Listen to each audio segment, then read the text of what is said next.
What would you do if you discovered someone had been living in your home without you knowing? I'm Sarah, and this is the story of how my life turned into a nightmare I never saw coming. I've been working at Murphy's Bar for 3 years. It wasn't glamorous, but the tips were decent and the regulars were mostly harmless. I knew their names, their drinks, their stories. The job had become comfortable, predictable even. That all changed when Derek walked through the door on a humid Tuesday evening in July. He was average looking, maybe late 30s, with thinning brown hair and eyes that seemed to follow everything. At first, he seemed like any other customer. He ordered a whiskey neat, tipped okay, and sat quietly at the bar. But then he came back the next night, and the night after that. Within a week, Derek was there every single shift I worked. That's when I started to notice the pattern. He never came on my days off. Only when I was working. He'd always sit in my section, always at the same seat at the end of the bar where he had a clear view of everything I did. At first, I tried to be professional about it. Customers develop favorites, right? Some people just like consistency. But Derek made my skin crawl in ways I couldn't quite explain to anyone else. The way he'd lean in too close when ordering. How his fingers would linger on mine when I handed him his change. The comments started subtle. "You have such a pretty smile, Sarah." He'd read my name tag, of course. "That color looks beautiful on you." Then they got more personal, more invasive. The worst was the whispered "good girl" he'd say every single time I brought his drinks. He'd say it low, just loud enough for me to hear, with this smile that made my stomach turn. I started dreading his arrival, watching the door with anxiety as my shift started, knowing he'd walk through it. I complained to my manager, Tom, but he brushed it off. "He's not breaking any rules, Sarah. He tips well and doesn't cause trouble. Just ignore him." Easy for Tom to say. He didn't have to feel Derek's eyes boring into his back every shift. He didn't have to hear that condescending "good girl" or dodge the attempts at physical contact. My coworker Jessica noticed too. "That guy gives me the creeps," she'd whisper when Derek was in the bathroom. "The way he watches you is not normal." But what could we do? He was technically just a customer who came in regularly and made uncomfortable comments. Nothing illegal about that. Then came the night that changed everything. It was a busy Friday, and I was weaving through the crowded bar with a tray of drinks. Derek was at his usual spot, already 3 whiskeys deep. As I passed his seat, I felt his hand grab my waist, then slide lower. I froze. His fingers squeezed my hip as he pulled me closer, his breath hot and reeking of alcohol against my ear. "You've been teasing me for weeks, Sarah. Good girls shouldn't tease." I jerked away so hard I nearly dropped my tray. The glasses rattled dangerously. "Don't touch me." My voice came out louder than I intended, sharp and panicked. The conversations around us stopped. People turned to stare. Derek's face changed. The fake friendliness vanished, replaced by something cold and angry. I was just being friendly. No need to be a bitch about it. Thank God for Tony, our security guard. He'd been watching the interaction and was already moving toward us. "Time to go, buddy. You're done here." Derek stood up, swaying slightly. "She's been leading me on for weeks." Smiling at me, being nice. What was I supposed to think? I was doing my job. I shot back, my hand still shaking. Being polite to customers doesn't mean you can touch me. Tony physically escorted Derek out while he shouted about how I'd regret this, how I was just like all the other stuck-up women who thought they were too good for nice guys. Tom finally emerged from the back office and banned Derek permanently. "If he comes back, we call the police immediately," he told Tony. I thought it was over. I actually believed that was the end of it. Derek was banned, he couldn't come back, and I could finally work my shifts in peace. I was so naive. 2 days later, I was walking home from my shift around midnight. It was a route I'd taken hundreds of times, just 8 blocks through a decent neighborhood. My phone buzzed in my pocket. A text from an unknown number. I almost didn't open it, assuming it was spam, but something made me look. "You look pretty in that red shirt on your way home." My blood went cold. I was wearing a red shirt. I stopped walking and spun around, scanning the dark street behind me. Empty. No one there, but someone was watching me. Someone who had my number. My fingers fumbled as I blocked the number. My heart was pounding so hard I could hear it. I practically ran the remaining 3 blocks to my apartment, a small 1-bedroom in an older building. I locked the door behind me, checked all the windows, and tried to convince myself it was just a coincidence. Maybe someone from the bar had given out my number as a prank. Maybe it wasn't Derek at all, but I knew. Deep down, I knew it was him. The next text came 20 minutes later from a different number. "Why did you block me?" "That wasn't very nice, Sarah. Good girls don't block their friends." My hand was shaking so badly I could barely hold my phone. I blocked that number too. Then another message came, and another. Different numbers each time. "I just want to talk. You're being unreasonable. I know where you live." That last one included my full address, apartment number and all. I couldn't breathe. How'd he know where I lived? I never told him. I wasn't listed in any public directory. The panic was setting in, making my chest tight and my vision blur at the edges. I called my best friend Marcus. We've been close since college, and he lived just 15 minutes away. "Marcus, something's wrong. This guy from work, he's texting me. He knows where I live." Marcus had always been the calm, rational one in our friendship. Sarah, slow down. What guy? What's happening? I explained everything. Derek, the harassment, the ban, the texts. Marcus listened quietly, and when I finished, he sighed. Look, it sounds scary, I get it, but it's probably just some creep trying to freak you out. He doesn't actually know where you live. He probably just looked up your name online and found some old address or something. Block the numbers and ignore him. Guys like that get bored and move on. But Marcus, he described what I was wearing. He was watching me walk home, or someone from the bar told him what you were wearing. Sarah, I'm not trying to dismiss your feelings, but you're probably overreacting a little. Change your route home for a few days, keep your doors locked, and I bet nothing else happens. I wanted to believe him. I desperately wanted to believe this was just a scare tactic that would blow over. Okay, I said quietly. You're probably... I started taking photos before I left each day. Pictures of my bed, my toothbrush, the position of items in my apartment. When I came home, I compare. And I wasn't imagining it. Things were moving. Things were changing. Someone was getting into my apartment. But how? The door was always locked. The windows were secure. I was on the second floor, too high for someone to easily climb in. The building had security doors that required a key fob to enter. There was no logical explanation. I called the building manager, Mrs. Chun, a no-nonsense woman in her 60s. Has anyone been in my apartment? Maintenance or anything? No, dear. We always notify residents before entering. Is something wrong? Things just seem moved, like someone's been here. There was a pause. Do you want to check the locks? Sometimes old buildings have issues with doors not latching properly. She came up and checked everything. All the locks worked perfectly. The windows were secure. Everything looks fine to me. Sarah, maybe you're just tired and not remembering things clearly? You work late shifts, right? That can mess with your memory. Everyone kept telling me I was overreacting, misremembering, being paranoid. I started to doubt my own sanity. Was I losing it? Was the stress of Derek's harassment making me imagine things? Then came the morning that shattered any remaining doubt. I walked out to my car, parked in the lot behind my building, fumbling with my keys and running late for a dentist appointment. As I approached the driver's side, I noticed something white tucked under the windshield wiper. Probably a flyer or parking notice, I thought absently. I pulled it out and my entire body went numb. It was a photograph, an old school photo of me from middle school, the kind with the cheesy blue background and awkward forced smile. I was maybe 12 or 13 in the picture, wearing a purple shirt I vaguely remembered, my hair in a style I hadn't worn in over 15 years. I didn't own this photo. My parents had copies somewhere in their house in another state, but I'd never had one in my apartment. This was from my childhood, from a time and place Derek couldn't possibly have access to. Unless he'd been in my apartment. Unless he'd found my old photo albums in the closet. Unless he'd been going through my personal belongings while I was gone. That's when I completely lost it. Standing in that parking lot, I started hyperventilating, the photo trembling in my hands. All the little signs, all the moved objects, all the things I tried to rationalize away, they were real. Derek had been breaking into my apartment. He'd been in my home, touching my things, going through my memories. While I slept, while I worked, he'd been there. I called Marcus, and this time my panic broke through his skepticism. Marcus, you have to believe me now. He's been in my apartment. He left a photo from my childhood on my car. He's been inside my home. Sarah, Jesus. Okay,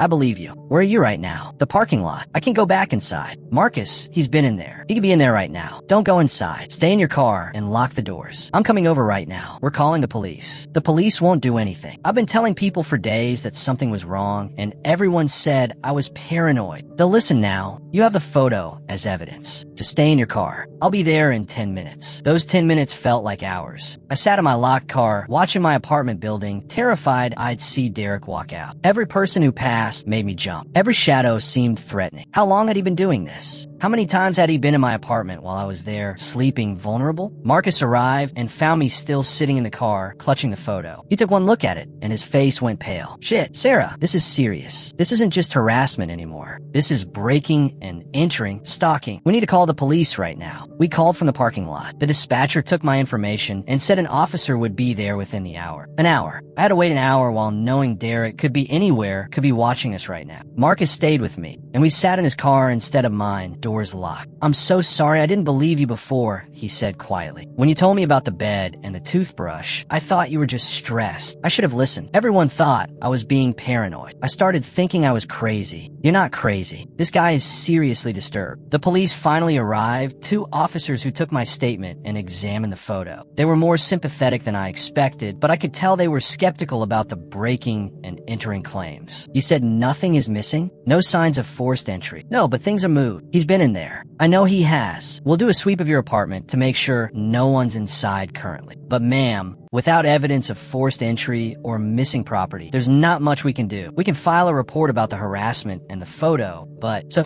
you're saying he can just keep breaking into my home and you won't do anything? The older officer sighed. We'll increase patrols in this area, and I strongly suggest you get your locks changed immediately. Install a security camera if you can. Document everything. If you see him or have any evidence of him actually entering your apartment, call us immediately. They swept my apartment and found nothing. No one hiding, no signs of forced entry, nothing. After they left, I stood in my living room feeling helpless and violated. The police couldn't help. The building manager thought I was being paranoid. I had no proof beyond a photo and my own observations of moved objects. You're not staying here. Footprints in the dirt below. And best of all, my building had security cameras in the parking lot. The footage was grainy, but clear enough. Derek entering the parking lot at 3:30 a.m. Derek using a ladder propped against the building to reach my window. Derek's face clearly visible as he worked on forcing the window open. Derek running away after Marcus shouted. They had him. Finally, they had actual evidence. We're putting out a warrant for his arrest right now, the officer told me. Breaking and entering, stalking, harassment. We have his information from the Barban report. We'll find him. They found him within the hour. Derek lived only 6 blocks away from my apartment, in a basement studio that the police described as deeply concerning. I wasn't allowed to see it, but the officers who processed the scene told me enough. He had photos of me, dozens of them, printed and pinned to his walls. Pictures of me at work, walking to my car, entering my apartment building. He'd been following me, photographing me for months. There were notebooks filled with observations about my schedule, my routines, my habits, what time I left for work, what time I came home, what days I had off, and most disturbing of all, they found my spare apartment key, the one I kept in a decorative bowl by my door, hidden under some loose change. He'd stolen it months ago, probably during one of his first break-ins, and had been letting himself into my apartment whenever he wanted. The police investigation revealed the full extent of his obsession. He'd been breaking into my apartment 2 or 3 times a week for at least 2 months. He'd go through my things, touch my belongings, sit on my furniture. He'd eat my food, use my bathroom,